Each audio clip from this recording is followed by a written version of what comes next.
안녕하세요. 체육교사 이동규입니다. 오늘은 여가 스포츠 안전의 이해의 부분에 대해서 알아보도록 할 텐데요.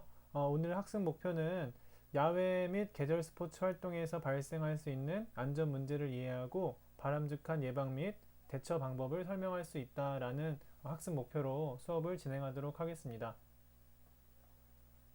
여러분 요즘 코로나19로 인해 밖에 나갈 수도 없고 어떤 외출하기도 많이 부담스러운 상황이잖아요.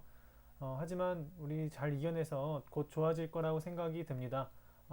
이제 곧 봄 또 여름이 오고 그러면 여러분들 야외 활동, 등산이나 물놀이, 캠핑 이런 활동들을 많이 하게 될 텐데요. 그런 활동들에서 특별히 주의해야 될 사항 몇 가지만 이번 시간을 통해서 꼭 기억하도록 합시다. 자, 여기 다음에 표지판들을 한번 살펴볼까요? 이런 표지판들이나 알림 현수막 등은 왜 설치가 됐을까요? 선생님 생각에는 당연히 음, 우리가 상식적으로 생각할 때는 이곳에서 취사나 야영 그리고 물놀이 등을 하면 안 될 것 같은데 하는 사람이 있으니까 하지 말라고 표지판을 만든 것 같습니다. 그래서 우리 이런 표지판이 있는 곳에서는 취사 및 야영, 뭐 물놀이 이런 것들을 하지 말라면 안 하면 되겠죠, 그죠? 안 했으면 좋겠어요. 네, 아래쪽에 기관별 지점 표시 사례가 있는데 여러 가지 표지판이 이렇게 나열되어 있는데요. 이런 표지판들이 2013년부터 국가 지점번호라는 것으로 통합됐다고 합니다. 그래서 산에도 또 하천에도 국립공원에도 어, 바닷가 방파제 쪽에도 또 주변에 있는 전봇대, 그러니까 전주라고 하죠. 전신주에도 이렇게 국가 지점번호라는 표지를 사용하고 있다고 해요. 그래서 우리가 특히 산에 가거나 또 잘 모르는 계곡 같은 데 갔을 때 이런 지점번호를 꼭 알고 있는 것이 중요할 것 같아요. 그래야지 어떤 위급 상황이 생겼을 때 구조를 정확하게 요청할 수 있을 것 같습니다. 네, 우리 교과서에 있는 내용 중에 여가 스포츠 안전이라고 적혀 있는데요. 이게 어떤 의미일까요?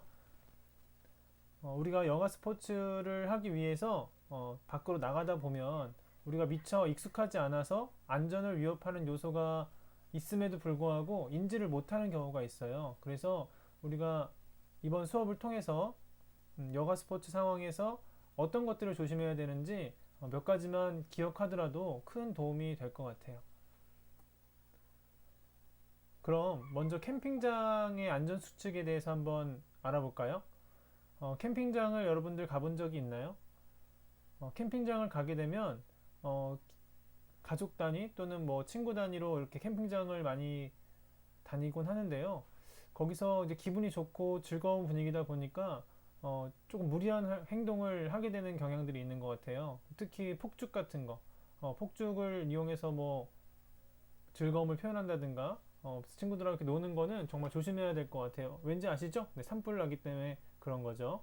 그래서 폭죽뿐만 아니라 뭐 밥도 해 먹어야 되니까 뭐 취사 도구도 있을 것이고 또 전열기구나 이렇게 충전기 같은 것을 이제 임시 배터리 같은 걸 활용해서 충전하기도 하는데 그럴 때도 화재 위험이 다 있기 마련입니다. 그래서 꼭 소화기를 지참하고 어, 타인 간의 거리를 적정하게 유지해서 안전수칙을 지키고 캠핑장에 가면 또 안전 표지판이 있잖아요. 이런 것들을 꼭 확인해서 안전하게 캠핑을 하는 게 중요하다고 하겠습니다.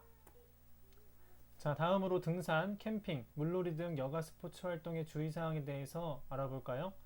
선생님이 5가지 원칙을 읽어보도록 하겠습니다. 첫 번째, 반드시 준비 운동을 하고 안전 장비를 착용한다. 두 번째, 정해진 등산로를 이용한다. 세 번째, 일행의 체력 수준에 따라 활동을 조절한다. 네 번째, 물 가까이에 텐트를 치지 않는다. 다섯 번째, 장소별 안전수칙을 꼭 확인한다. 지금 나와 있는 주의사항은 등산, 캠핑, 물놀이 등에 종합적으로 적용될 수 있는 주의사항이에요. 그래서 여러분이 이 정도 5가지 정도는 꼭 기억하고 있다가 야외 활동, 어떤 여가 스포츠 활동을 하더라도 이 정도 수준에서 기억을 하게 된다면 큰 무리 없이 안전하게 활동할 수 있지 않을까 그런 생각을 해보게 됩니다. 가장 중요한 포인트로 오늘은 산악사고 발생 시 119 신고 위치를 알리는 법에 대해서 다시 한번 안내하도록 할게요. 어, 산에 갔을 때는 가장 중요한 게 우리 첫 번째 페이지 다시 가볼까요? 기관별 지점 표시 사례를 보면 국가 지점 번호라고 이렇게 표시가 되어 있는데 이런 표지판을 산에 따라서는 여전히 이런 번호가 통일이 안 된 곳도 있겠지만 어쨌든 표지판을 확인하면서 가야 됩니다. 그래서 산에 가다 보면 그 구간별로 이렇게 국가 지점 번호가 있는데요. 인근 산악 안내 표지판 번호를 꼭 확인해야 된다라는 거 기억해 주시고 가면서 사진을 찍는 것도 좋은 방법이라고 생각을 합니다. 그렇게 위치를 파악하면서 이동하는 중에 내가 다치거나 또 다친 사람을 발견했을 때는 어디 지점을 지나서 어느 쪽으로 가고 있다라는